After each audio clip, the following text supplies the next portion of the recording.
Untuk sembuh itu harus sakit dulu. Selama ini rumah sakit kita berorientasi pada kuratif dan rehabilitatif, sehingga datang karena sakit lalu datanglah ke rumah sakit untuk sembuh. Untuk sembuh itu harus sakit dulu. Lu lagi. Pan gue udah bilangin gue agak punya duit. Masih aja lu kemari. Lu punya duit juga lupa lu sama gue. Kemari mulu lu. Kalau mau makan sono di belakang sono no, di gerobogan no, nasi no. Tinggal nyentong doang no. Kamu nyusahin mulu saban hari. Kagak yang bikin gue senang. Nyusahin mulu. Senangin kayak gue dikit. Sembilan banget lu pada lu. Assalamualaikum warahmatullahi wabarakatuh. Salam, salve, Om Swastiastu, Namo Buddhaya, salam kebajikan. Teman-teman, jumpa lagi bersama saya di Freddy Kako Channel. Ya, itu video awal tadi, itu hanyalah sebuah hiburan ya.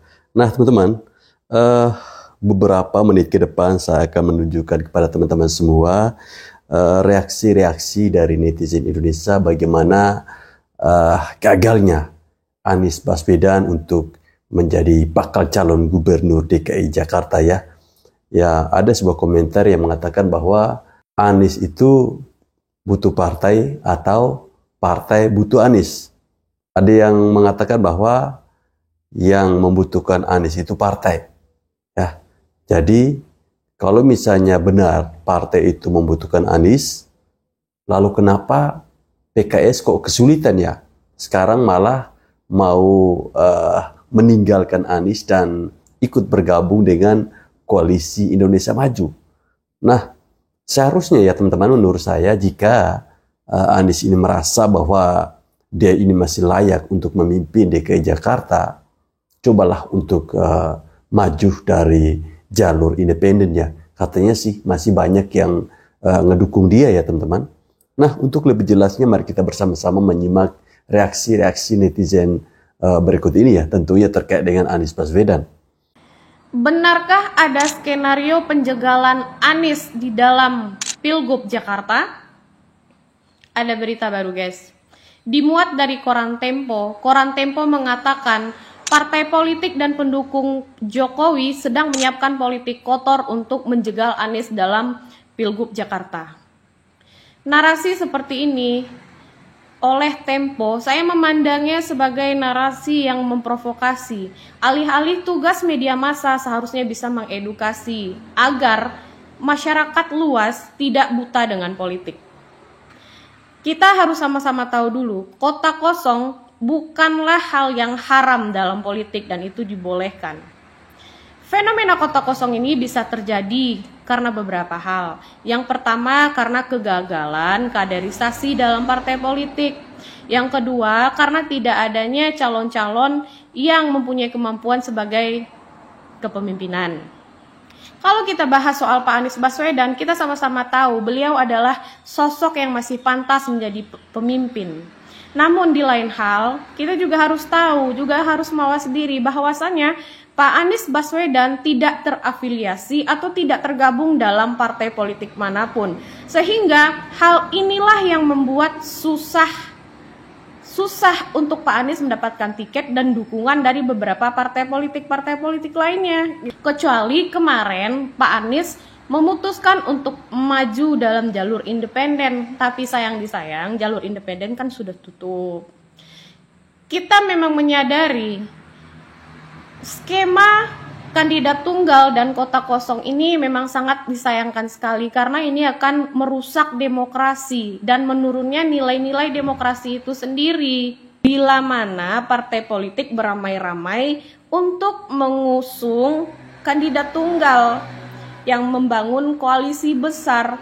Tapi sampai saat ini yang dituduhkan oleh Koran Tempo yang mana Pak Prabowo penyebab koalisi besar ini, bahkan Pak Prabowo sendiri belum menanggapi permintaan PKS untuk bergabung dengan koalisinya. Kita juga harus tahu kontestasi politik, pilgub, pilpres, pileg dan lain-lainnya itu kan adalah adu gagasan. Kalau seandainya memang terjadi fenomena kandidat tunggal versus kota kosong, itu apanya yang mau diadu gitu kan? Berarti kan demokrasi kita tidak berjalan dengan baik. Saya juga setuju atas kekecewaan ini. Namun kita juga jangan serta-merta menyalahkan secara gamblang kepada satu pihak, karena itu belum tentu kebenarannya. Nah, ujuk-ujuk para pendukung Pak Anies Baswedan menyalahkan pihak lain yang mengatakan itu ada politik kotor dan sebagainya macamnya. Untuk kedepannya, lebih baik Anda semua desak Pak Anies untuk membuat partai, atau bergabunglah dengan partai agar tiketnya bisa gampang didapat. Karena salah satu wadah demokrasi itu memang melalui partai politik. Partai politik merupakan landasan dari demokrasi. Dan ketika sudah muncul partai itu, nanti pihak Pak Anies juga harus menyiapkan dua komponen. Yang satu komponen sosial dan juga komponen ekonomi, yang mana nanti akan berjalan saling mendukung. Jadi untuk kematangan suatu partai politik, kita harus merdeka secara keuangan dan juga kita mendapatkan massa. Apa gunanya massa? Untuk mendapatkan dukungan. Sehingga kalau Pak Anies sudah mandiri secara politik, maka akan tercipta budaya politik partisipan. Semua partai politik bergerak mengambil keputusan itu berdasarkan landasan yang sangat kuat dan ada pertukaran nilai di dalamnya. Ya kalau misalnya kemudian ada partai politik yang memilih untuk bergabung ke koalisi, itu tentu ada nilai tukarnya. Entah dia tergiur dengan kekuasaan, entah dia tergiur dengan kursi menteri, kita kan tidak tahu. Tapi lebih dari itu, toh kalau seandainya Anies gagal maju pilgub, kan Anies tidak gila jabatan. Anies juga udah diincar sama PBB, ya kan? Yuk move on. Ya kan Anies ini kan tidak gila jabatan. Ngapain sih harus ngotot untuk menjadi bakal calon gubernur DKI Jakarta ya? Kan dia sudah disiapkan untuk menjadi calon tunggal sebagai apa ya ketua di PBB sana. Nah teman-teman, kita berbicara mengenai sosok yang sangat fenomenal ya, Anies Rashid Baswedan, yang tentunya sangat hebat ya dalam menyusun sebuah ide dan gagasan. Saking hebatnya Anies Baswedan sampai-sampai dia gagal di Pilpres kemarin. Gagalnya Anies Baswedan di Pilpres ternyata tidak membuat dia itu kapok untuk maju lagi menjadi calon gubernur DKI Jakarta ya. Nah, ternyata untuk maju dari independen sudah ditutup ya pendaftarannya. Artinya peluang bagi Bapak Anies Rashid Baswedan ini sangat tipis ya.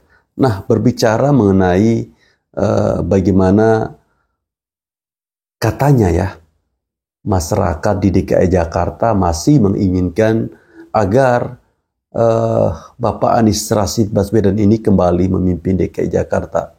Lah ini yang tentunya masih sulit ya, karena bagaimanapun juga sehebat apapun kita, sepintar apapun kita, kalau kita tidak didukung oleh partai politik, semuanya akan sia-sia. Ya, satu-satunya cara agar Bapak Anies Baswedan ini tetap solid, ya, tetap bermain di politik ya, dia harus membuat partai. Ya, karena itu jalan satu-satunya yang paling baik bagi dia. Karena kalau melihat partai-partai lain ini, rasa-rasanya sudah tidak suka dengan Anies Baswedan ya. Entah apa alasan mereka kok tidak ngebet seperti tahun-tahun sebelumnya. Apakah karena mereka melihat Anies Baswedan ini terlalu dekat dengan kelompok-kelompok yang tidak disukai oleh orang-orang tertentu, atau seperti apa sih? Assalamualaikum warahmatullahi wabarakatuh. Saya saat ini sedang dalam perjalanan, karena itu izinkan menyampaikan rekaman ini, menyampaikan rasa terima kasih dan apresiasi atas sikap PKS hari ini yang tadi disampaikan oleh Bapak Presiden. Insya Allah sekembalinya ke tanah air, kami akan segera berkomunikasi dengan pimpinan PKS untuk membahas langkah-langkah lebih jauh untuk tindak lanjut ke depan. Begitu juga dengan pimpinan-pimpinan partai yang lain. kita sudah berjuang bersama-sama di Jakarta maupun di tingkat nasional bersama PKS. Insya Allah kita berjuang bersama-sama ke depan. Alhamdulillah sesudah PKB dan PKS, insya Allah akan ada partai-partai lain yang mau berjuang bersama untuk mengembalikan Jakarta menjadi kota yang maju kotanya, bahagia warganya. Salam ta'zim untuk seluruh keluarga besar PKS. Assalamualaikum warahmatullahi wabarakatuh. Dari perkataannya Bapak Anies Rashid Baswedan ini artinya setelah sepeninggalan dia di Jakarta ya, menjabat sebagai Gubernur DKI Jakarta, menurut pandangan anak abah ini katanya warga itu tidak bahagia, warga DKI Jakarta itu menderita ya. Saya bisa membuat kesimpulan seperti itu karena dia mengatakan bahwa saya ingin mengembalikan Jakarta yang damai, Jakarta yang warganya bahagia. Teman-teman yang ada di Jakarta tentunya lebih tahu ya, apakah kalian itu menderita atau bahagia sih? Menurut saya ya, harus ada introspeksi pada Anies Baswedan, pada dirinya gitu. Apa yang membawa dia di titik ini gitu, ya kan? Karena penting juga kita sebagai, ya kita berteman, saya berteman lama sama Anies, tapi kita berbeda pilihan begitu. Dan layak pun saya mengatakan kepada dia, perlu agak introspeksi juga tentang cara membaca situasi. Saya terus terang sebagai aktivis Islam kemarin itu agak kecewa dengan cara dia mengkonsolidasi kekuatan Islam dan menyerang orang-orang yang berada di luar Islam seperti orang kayak saya ini, jadi keislamannya berkurang banyak Pak. Diskonnya banyak sekali. Padahal saya lihat itu kan murni adalah transaksi dia dalam pengertian politik ya. Dengan Partai Nasdem dan PKB mengajak PKS yang akhirnya gainnya paling banyak didapatkan oleh Nasdem dan PKB. Udah pernah berharap banget jadi presiden sampai ngehina lawannya 11 dari 100, taunya kalah total gak deh? Jangan ya dek ya, jangan cari musuh ya dek ya. Terus habis kalah capres sudah pernah ngomong sendiri sama lukisan gak dek? Jangan ya dek ya, nanti keterusan loh dek ngomong sendirinya dek. Lah terus sudah pernah ngemis dukungan dari lawan yang kamu hina tadi gak dek? Jangan ya dek ya, malu toh dek. Masa udah kamu hina-hina, kamu ejek-ejek, terus sekarang minta dukungan untuk nyalon gubernur dek. Muka mau taruh di mana tuh dek? Malu lah weh. Yang dulu kita kenal sebagai partai yang sangat cinta mati dengan Anies Baswedan, cinta buta dengan Anies Baswedan, dulu sangat kelihatan sekali. Kalau bicara Anies Baswedan, PKS lah paling sibuk cari perahu, konsolidasi, deklarasi di mana-mana. Sehari dua hari ini, pernyataan PKS mulai melunak dan bersayap, memberikan deadline kepada Anies. Awal Agustus, tak dapat tambahan partai di luar PKS, maka PKS akan mengevaluasi dukungan politiknya ke Anies. Tanda-tanda alam, Bang Karni. Dan PKS sudah memulai itu di Sumatera Utara. Dulu, PKS itu kan melirik Edi Rahmayadi, katanya ingin diusung. Kenapa kemudian akhirnya kepada Bobi? Karena bagi PKS, Bobi tak mampu mencari tambahan partai di luar PKS. Bukan tidak mungkin apa yang terjadi di Sumut akan terjadi di Jakarta, akan dilakukan oleh PKS kepada Anies Baswedan. Ngeri-ngeri sedap. Apa efeknya? Kalau tiga partai ini at the end of the day-nya berkoalisi dengan Kim, bisa dipastikan PDIP nggak bisa majukan kadernya sendiri. Entah itu Ahok, entah itu Bang Ade Nafitupulu, ataupun siapapun. Tidak apa-apa, tetap bangga di barisan perubahan. Sebentar lagi kan Pak Anies akan menjadi pemimpin seluruh negara. Umat manusia akan tertunduk ke Abah Anies.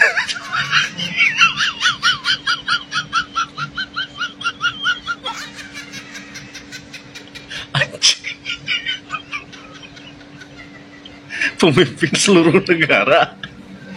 Gak kira-kira ini umat manusia akan tertunduk ke Abah Anies.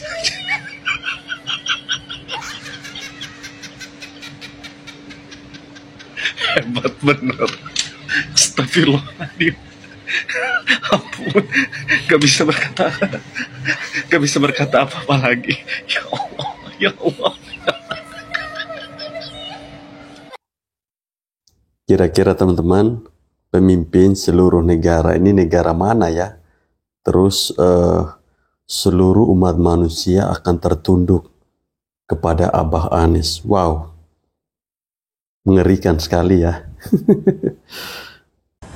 Jadi keputusan dari DPP PKS sebelumnya bahwa kita di perencana yang pertama adalah mengusung Bapak Anies Sohibul Iman. Dan kerangka kerja kita itu berlangsung dari sejak deklarasi tanggal 25 Juni hingga 4 Agustus kemarin. Karena sampai 4 Agustus kemarin kursi yang harus dipenuhi yakni 22 kursi belum terpenuhi, maka kita DPP PKS memiliki ijtihad untuk membuat opsi-opsi lainnya. Salah satu opsinya adalah kita membangun komunikasi dengan Koalisi Indonesia Maju. Sampai tahapan mengkaji, membahas opsi alternatif ketika pasangan aman ini tidak bisa berlayar karena kekurangan kursi. Karena hingga detik ini kami masih hanya mengantongi SK rekomendasi dari PKS. PKS walaupun partai pemenang di Jakarta, kita memiliki 18 kursi, masih kurang 4 kursi. Tentu sebagai partai politik, ketika kita belum memenuhi kursi tadi ya, kandidat yang kita usung tidak bisa berlayar hingga saat ini. Oleh karena itu, DPP PKS membahas, mengkaji opsi alternatif ketika opsi yang pertama ini tidak berjalan. Demikian. Ya teman-teman, ketika opsi pertama tidak berjalan karena kurangnya 4 kursi ya, memang kemarin ketika Pilgub DKI, PKS menjadi pemenang dengan 18 kursi ya. Artinya mereka membutuhkan 4 kursi untuk bisa mengusung Bapak Anies ini. Nah, mungkin kalau saya boleh saran, kekurangan 4 kursi itu bisa dibawa sendiri oleh Abah Anies ya. Pinjam aja di mebel kali. Ya teman-teman, saya kira cukup di sini video saya. Terima kasih.